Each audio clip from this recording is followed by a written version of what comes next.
Summer 1992. A young girl named Rebecca wakes up to a noise coming from her backyard pool.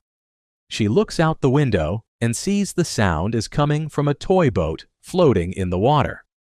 She then runs to her brother Tommy's room and tells him she found the little boat he lost in the pool. The boy is sick and not paying attention, so Rebecca decides to retrieve the toy herself. Upon reaching the pool, Rebecca uses a strainer to try and reach the toy boat, which has sunk in the water. As she's about to grab the toy, she feels a mysterious force pull her down to the bottom of the pool. Still, she manages to regain control and hears her mother calling her to get out of the water. Rebecca manages to swim to the surface, but her mother is no longer nearby. Confused, she tries to reach the edge, but seeing the boat, she decides to try and pick it up again. Unfortunately, she is dragged by a strange entity and disappears into the pool without a trace. Present day. The Waller family, consisting of Ray, Eve, and their children Izzy and Elliot, are looking for a new home. Ray was a professional baseball player, but a severe injury sidelined him from the sport, and now he seeks a quiet place to live with his family. The couple talks to a real estate agent who shows them a beautiful house in an exclusive neighborhood, but the rent is out of their budget. They keep searching until they find a huge house for sale. The agent explains that the property has been abandoned for some time, but is in good condition and has a large pool in the backyard. The family decides to explore the place, but Ray is more interested in the pool, which is covered with a tarp. Upon closer inspection, he sees an old baseball and tries to pick it up, but he ends up slipping and falling onto the tarp. Due to a bone condition, Ray cannot swim well, and the tarp seems to trap him underwater. With great effort, he manages to get out of the pool, and his family rushes to help him.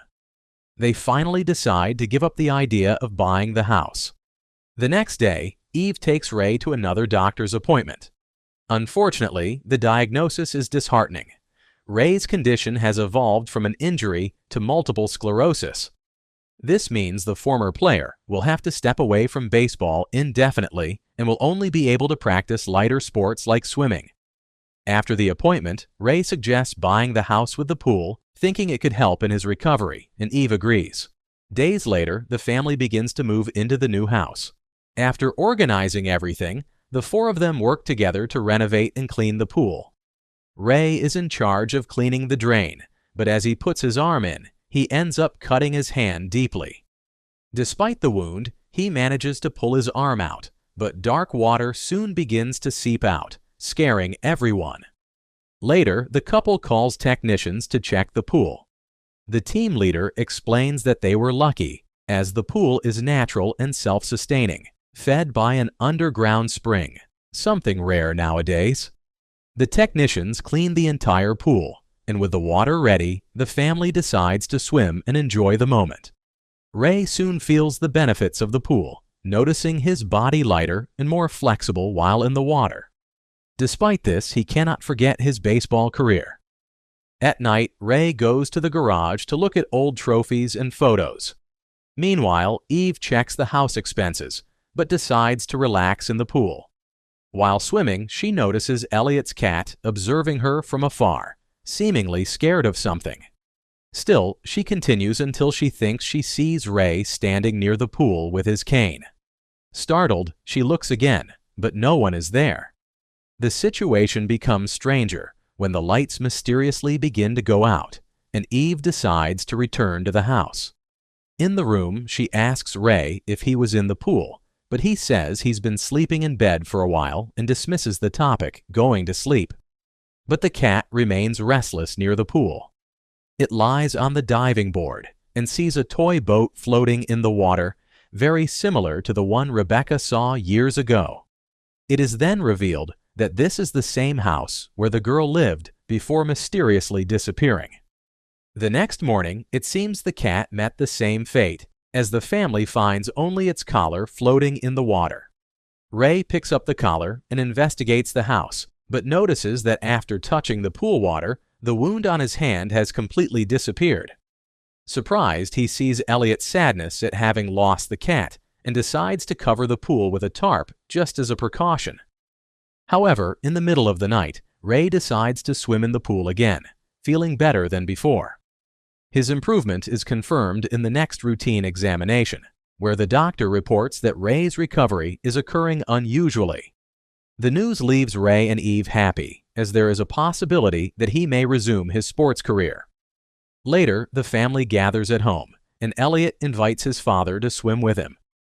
Ray accepts but says he first needs to finish a weightlifting workout. Elliot goes first with a toy, but as he dives, a coin is thrown into the pool. He thinks it was his father, but no one is nearby. Still, he decides to pick up the coin until others are thrown in front of him, as if guiding him to the deepest part of the pool. One of them falls into the drain, and as he picks it up, he hears a girl's voice. Elliot surfaces to see who called him, but finds himself completely alone in the pool. He thinks it's another of Izzy's jokes, but the girl's voice calls him again, seemingly coming from an opening in the pool. That voice belongs to Rebecca, the disappeared girl, and she asks for help finding her mother, promising to return Elliot's toy that is trapped in the pool's opening. He tries to pick up the toy, but as he pulls it, a shattered hand grabs him. Terrified, Elliot manages to break free and runs to tell his mother what happened. Checking the pool, she only finds the toy floating in the water. Later, Eve talks to Ray about what happened, but he believes it was just Elliot's imagination. Furthermore, Ray thinks his son needs to make new friends and decides to organize a pool party for his schoolmates. Eve agrees with the idea but remains suspicious that something strange happened to Elliot. The next morning, Ray is invited to teach baseball tips at his son's school. Eve and Izzy accompany him to watch Elliot's training. The training begins, and Elliot hits the ball on the first attempt, making Eve and Ray proud. Then one of the coaches invites Ray to demonstrate his skills. Despite his health condition, he accepts. In the first 2 pitches, Ray fails to hit the ball and falls to the ground due to the fragility of his bones. On the 3rd pitch, he feels as if he is regaining his strength, as in the pool, and hits a home run, impressing everyone. The team runs to congratulate Ray, but Elliot and Izzy feel confused by what happened. Later, Eve and Ray go out for a romantic dinner, leaving Izzy in charge of watching her brother. As soon as the parents leave, Izzy invites a friend from the swim group to her house, and they both have fun playing Marco Polo in the pool. During the game, the lights begin to go out, and a monstrous entity watches Izzy. Thinking it's her friend, she dives to the bottom. Instead of her friend, Izzy finds the creature that grabs her foot and drags her to the bottom. Luckily, she manages to escape and swims to the surface, where she finds her friend. Scared, she runs to the edge and says something grabbed her, but he claims he only saw her in the water. Her parents arrive from dinner, and the friend leaves before they are seen. However, Izzy remains convinced that she saw something monstrous in the pool. The next morning, Elliot goes to Izzy's room and tells her he knows she saw something terrifying in the pool. She asks him not to tell their parents, and he promises to keep the secret. Later, the family hosts a pool party. While the guests have fun, Elliot places a hidden camera in his bedroom window to record any suspicious events. Ray then finds Ty, a player on the team, who asks him for an autograph on the ball they used during training. Examining the ball, Ray notices that the impact force tore part of the leather, but he ignores it and sees 2 children competing in the pool, being carried on their parents' shoulders. He invites Ty to participate and carries him on his shoulders to start the game. Meanwhile, Eve finishes preparing food and talks to the real estate agent about the house. She mentions that Elliot was scared in the pool and that she noticed strange things like the lights going out. The agent tries to deflect the topic, but Eve insists on knowing the truth. The woman admits that in the past, a family lived in the house, and a girl named Rebecca disappeared in the pool. Since then, no one wanted to buy the place, believing it was haunted. Despite this, the agent assures her that everything is superstition and that she didn't want to ruin the family's experience. However, during the game in the pool, the entity manifests again. A black mist comes out of the pool drain and invades Ray's body, overpowering him. Ty tries to free himself, but Ray holds him tightly, while no one around him notices what is happening. Elliot sees everything through the camera and runs to warn Eve, but Ty's parents perceive the danger and rescue the boy in time. Ty's father is scared to see his son's wounded legs. Meanwhile, Ray seems to have drowned, and his family tries to help him. After the incident, the police investigate, but thanks to Eve's pleas, Ty's parents decide not to press charges. However, they demand that Ray stay away from their son and the team's training area. Given the event that almost ended in tragedy, Eve is sure that the pool is haunted. Without thinking twice, she gathers her things and calls the family to leave the house immediately. Ray, however, refuses, saying that living there was the best thing that ever happened to him and that the pool is restoring his health. Still, Eve insists and convinces him to get in the car. As soon as the vehicle starts moving, Ray feels ill, as if he is drowning from the inside out. The family is forced to take him back to the house, and Eve panics, realizing that her husband seems to be possessed by what inhabits the pool. To save him, she decides to investigate more about the house's origins and discovers that there have been other cases of disappearances in the pool. Eve goes to the house of Mrs. Summers, the last resident of the place and Rebecca's mother, to get more information. There, she explains what is happening and asks about Rebecca's disappearance. At first, the woman refuses to speak, but changes her mind and tells the legend of a wishing well called Digami. According to the story, the well can grant a person's greatest wish, but in return, a life must be sacrificed for it to be fulfilled. By coincidence or destiny, the house's pool receives water from that well, and the entity that grants wishes inhabits the place. Mrs. Summers reveals that on the night of Rebecca's disappearance, she was possessed by this evil entity. She admits that inside, she wished to cure her sick daughter, but the price was the life of her other daughter. Hearing all this, Eve is horrified to realize that the woman sacrificed one daughter to save the other. Still, Eve asks how to prevent the same from happening to Ray and her children. Before the woman can answer, she begins to feel unwell, as if she is drowning, just like Ray.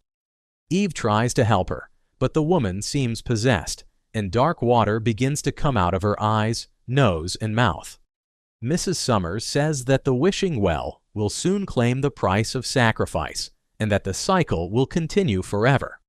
Scared, Eve flees the place and returns home, fearing the worst.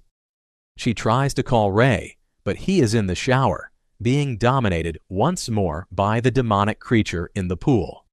Minutes later, Izzy and Elliot arrive from school and call their parents, but get no answer. Izzy decides to search the garage while Elliot fills a glass with water in the kitchen. Before drinking the water, Elliot hears the sound of his missing cat.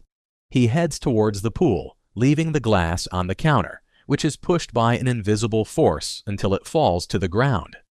Elliot approaches the pool and sees the cat's shadow on a float in the water. He climbs onto the diving board to try and reach it, unaware that the pool lights begin to flicker and the tarp crank moves by itself. Finally, Elliot reaches the float, but instead of the cat, he finds the entity that drags him into the water. Inside the house, Izzy hears her brother's screams and runs to help him, but the tarp covers the entire pool, and she can't turn the crank.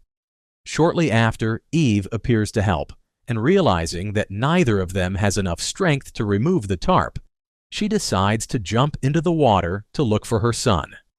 At that moment, Izzy runs to the kitchen for help, but ends up slipping on the broken glass pieces and cuts her hand with one of them. Meanwhile, Eve continues searching for Elliot, but there are no signs of him, only a dark spot around the drain, as if it were a portal. Eve returns to the surface. She ties a hose to her body and swims towards the portal.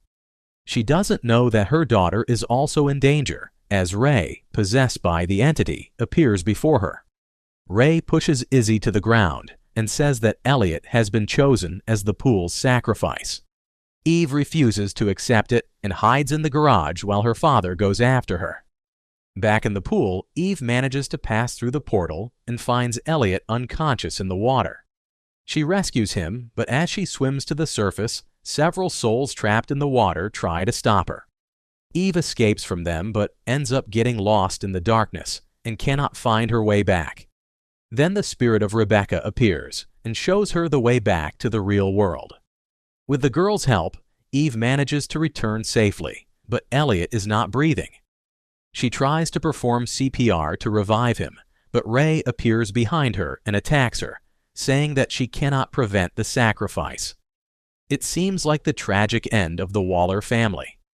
But Izzy appears with her father's baseball bat and hits him several times.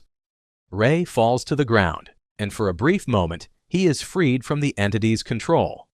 The family decides to flee the house, but as they move away from the pool, Elliot begins to be attacked by the power of the evil presence in the water. Realizing that her son will die if a sacrifice is not made, Ray apologizes to everyone and walks towards the pool. Eve tries to stop him, but her father decides to offer his life to save his loved ones. In a last act of heroism, Ray swims towards the shadows covering the water and is absorbed by them. The family is finally saved from a tragic fate, although the price has been too high. At dawn, Eve, Elliot, and Izzy gather in front of the pool, and the mother suggests selling the house and starting a new life elsewhere. However, the children say that the best way to honor their father's sacrifice is to prevent other people from becoming victims of the entity. Eve agrees with the idea and empties the pool water, calling a bulldozer to cover it completely, leaving the curse of the wishing well dormant forever. If you want interesting movie recaps, like, share, and subscribe to follow us for more movie recaps.